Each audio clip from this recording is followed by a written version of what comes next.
అమ్మడు నీ యవ్వారం అసలు ఎసరు పెడుతుంటే కమ్మగా నీ సింగారం కసురు విసురుతుంటే పిల్లడు నా పలహారం కొసరి కొసరి తినిపిస్తుంటే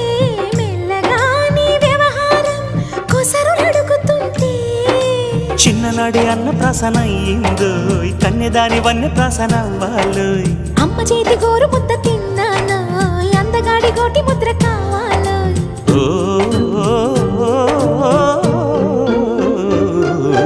కాస్త నన్ను నువ్వు నిన్ను నేను కోరుకుంటే కోరుకున్న చోట నువ్వు నేను చేరుకుంటే చేరుకున్న చోట ఉన్న దీపం మారుతుంటే ఆరుతున్న వేళ కన్నె కాలు జారుతుంటే